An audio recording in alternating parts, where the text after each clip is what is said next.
this thing about is there a trade-off between growth and lifestyle and our so let me start with one basic thing, okay?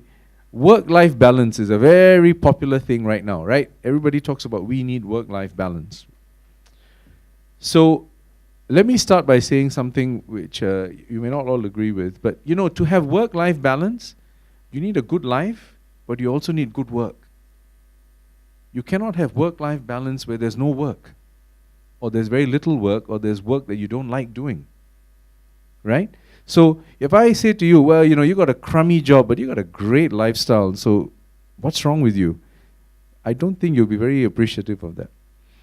So we need to ensure that in the Singapore's context, those who seek quality jobs, because that is their aspiration, different types of jobs that challenges you, that takes you in different directions to do creative things or whatever, we're able to provide for that. But equally for those who say, well, look, you know, I'm quite happy to compromise a little bit on career because my family life and other things or social commitments and is more important, well, we must be able to accommodate that as well. So let me put it a different way. You know, the question was asked, you know, what is the ideal nation state and so on. I think what we want in Singapore is a place that first of all has opportunities for all of us. So when you come out, whether you're a student fresh coming out as a grad, or you may be a 40-year-old who is now thinking of a change in your career or something, or and so on, we want a Singapore that has got opportunities, different types of opportunities for different people, meeting your aspirations. We also want a Singapore where there's social mobility, meaning it doesn't matter what your background is. If you have the capability, if you have the competence, you should be able to aspire, and the sky should be the limit. So minimally, I feel we need a society that is, and then we want a society which embraces family and creates an environment where we don't feel stressed because we feel that we have to chase that last dollar down, but rather is a society which says, look, those of us who wish to pursue careers, well, it's a society that has options and opportunities for that. And for those of us who prefer a different kind of lifestyle, maybe I want to do social service, volunteer work, and so on, that society is able to accommodate it, and not just accommodate, but also values it and respects it and celebrates it. So we need that in our society. So I am not for, so why I'm saying this is, I don't think it is correct to talk about a trade-off, and I'm in the Ministry of Trade and Industry, and I tell you, we talk about trade-offs all the time. The trade-off is not about economy and economic growth versus your welfare and your family life and so on.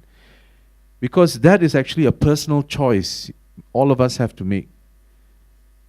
But government at the national level has to create the opportunity and the environment where you can make those choices and live with those choices. Because if I have an economy that is grinding to a halt and not able to compete, you cannot make that choice. But equally, if I have a country which only focuses on economic growth and says, look, you know, all these things about childcare and all the other things that are important to family life, we just relegate them to the back room, that's not going to be good either. So we need to create the enabling environment, right? And then within that enabling environment, each one of us will have to make our own decisions. And your choice may vary according to which stage in life you're in as well, you know, by the way. When you're young and energetic and just out, you may want a real hotshot career in something. But later on, you may say, look, I have a different approach now. I've done what I wanted to. I've done my dash in that area. I want to sit back and smell the roses a bit more. I need to be able to do that. So where is the economic trade-off? The economic trade-off actually is because our country is now at a new level. We are really an advanced economy in many ways. And it's very hard for mature advanced economies to be growing at 10% and 8% and all that. Not like what we've done in the past. We have to accept the fact that our growth rates are going to moderate down to something like maybe 3%, 3 to 4% or so over the next few decades. And in order to do that, we need a few things happening. We can talk about this, and you know, I think somebody may have mentioned briefly about foreigners and so on. We don't need an continuous influx of people from overseas in order to do this, but we need a judicious topping up.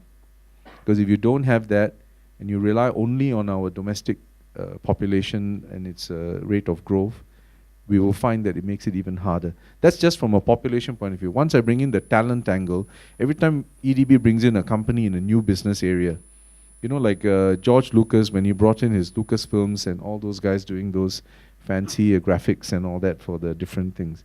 Our immediate, we wanted to bring it because we saw it as an area for future opportunities and growth. But we had hardly any Singaporeans who could do it at the start. So we said, look, you come over, we will let you have a certain proportion of foreigners as part of the starting mix. We will train people. We will create the opportunity for more Singaporeans to come and work in something like this. And that's how we worked at it. Right?